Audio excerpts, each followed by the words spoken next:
যখন আমরা স্লোগান শুনি জয় শ্রীরাম জয় শেখ হাসিনা, এই স্লোগান কি হিন্দুদের স্লোগান হতে পারে?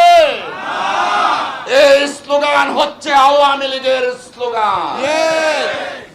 আজকে হিন্দুদের নাম করে শেখ হাসিনার দূষররা বাংলাদেশে আবার প্রতিষ্ঠিত হতে চাচ্ছে। প্রিয় ভাইয়েরা আমার, তার এই অংশ হিসাবে আজকে ইসকনকে মাঠে নামানো হয়েছে।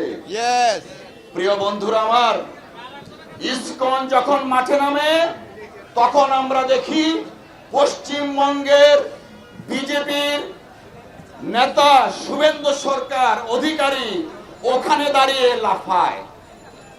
কার নির্দেশে এগুলা হচ্ছে? একদিকে শেখ হাসিনা ওয়াজেদকে আশ্রয় দিয়েছে ভারত, তাকে সর্বোচ্চ মেহমান হিসাবে আশ্রয় দিয়েছে। মোদী সরকার শেখ হাসিনাকে ব্যবহার করে শুভেন্দু সরকারকে কলকাতায় রেখে আর এইদিকে ইসকনকে মাঠে নামিয়েছে। প্রিয় বন্ধুরা আমার, এই যে যুগসূত্র, সেই যুগসূত্র কিন্তু বাংলাদেশের মানুষ বুঝে গেছে। আমরা হুঁশিয়ারি উচ্চারণ করে দিতে চাই,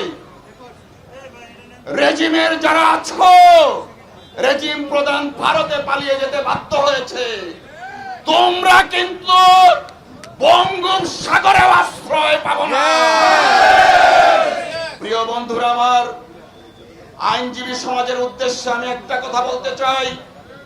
বিগত 17 বছর আপনারা রাজপথে ছিলেন, ফ্যাসিস্ট রেজিমের পদত্যাগে নেতৃত্ব দিয়েছেন। আজকে আমার ভাই আমাদের মাঝখান থেকে হারিয়ে গেছে। এই খুনিদের দৃষ্টান্তমূলক শাস্তি দাবি করছে, আর সেই শাস্তির জন্য আইনজীবীদেরও কিন্তু একটা ভূমিকা আছে।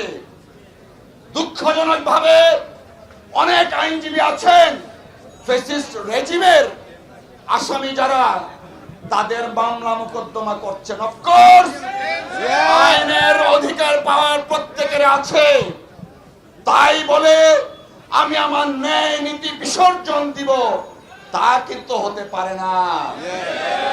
মনে রাখতে হবে, আমরা একটা আদর্শের জন্য লড়াই করছি, আমাদের আইনের শাসনের জন্য আমরা লড়াই করছি। আইনের শাসনের যারা বাধা দেবে তাদের সাথে আইনজীবী সমাজ থাকতে পারে না, পারবে না ইনশাআল্লাহ। প্রিয় বন্ধুরা আমার, বক্তব্য প্রলম্বিত করব না। আমাদের দলের সভাপতি আছেন, তিনি কর্মসূচি ঘোষণা করবেন। তার আগে আইনজীবী বন্ধুদের প্রতি স্বনির্বন্ধ অনুরোধ, আমরা আগামী দিনে যে কর্মসূচি আসবে সেই কর্মসূচিকে সফল করার জন্য প্রয়োজনে আবার রাস্তায় নামব এবং সরকারকে আমরা হুঁশিয়ার করে দিতে চাই, যদি আইনজীবী হত্যাকারীদের